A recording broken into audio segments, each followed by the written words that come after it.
Karimnagar PMJ jewellery shop దోపిడీ కేసులో పురోగతి లభించింది.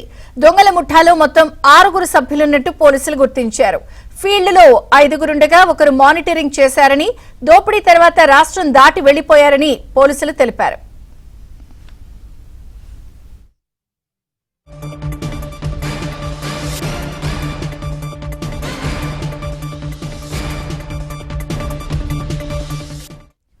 ఫేక్ నెంబర్లతో బైకులపై వచ్చిన దొంగలు ధర్మపురి లాడ్జిలోని 2 రూముల్లో మకాం వేసినట్టు పోలీసులు గుర్తించారు. ఒక బైక్ ను గుర్తించిన పోలీసులు రెండో బైక్ కలమడుగు మీదుగా ఆదిలాబాద్ వెళ్లినట్లు తెలిపారు.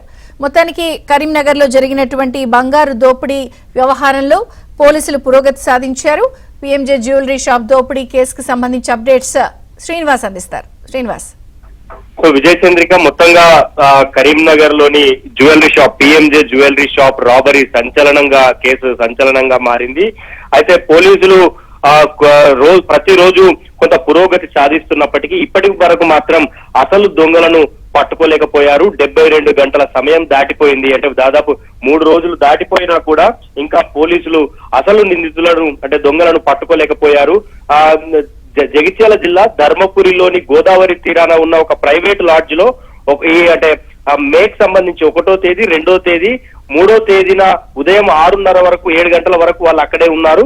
అక్కడి నుంచి నేరుగా గ్రామీణ రోడ్ల ద్వారా కరీంనగర్ కు చేరుకొని పీఎంజే జ్యువెలరీ షాప్ లో కాల్పులు జరిపి బంగారు ఆభరణాలను దొంగిలించుకొని వచ్చిన దారిలో మళ్ళీ వచ్చినట్లే వెళ్లారు. ఎందుకంటే హైవేల పైన పోలీసు చెక్ పోస్టులు ఉంటాయి, చెక్కింగ్ ఉంటుంది కాబట్టి వారంతా గ్రామీణ రూట్లను ఎన్నుకున్నారు. పోలీసుల కళ్ళు గప్పి మొత్తానికి రాష్ట్రం దాటిపోయారు. అయితే నిందితులు దొంగలు ఉపయోగించిన ఒక బైక్ గోదావరి తీరాన పోలీసులకు లభ్యమైంది. వారు బస చేసిన లాడ్జీలో సీసీటీవీ ఫుటేజ్ కూడా లభ్యమైంది.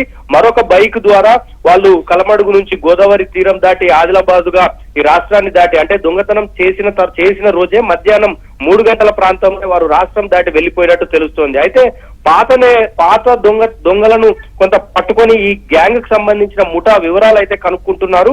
కేసులో స్వల్పమైన పురోగతి లభిస్తున్నప్పటికీ 72 గంటలు దాటిన అసలు దొంగలను పట్టుకోలేకపోవడం పైన కొంత విమర్శలు అయితే వస్తున్నాయి. Vijay Chandrika. Okay Srinivas, thank you.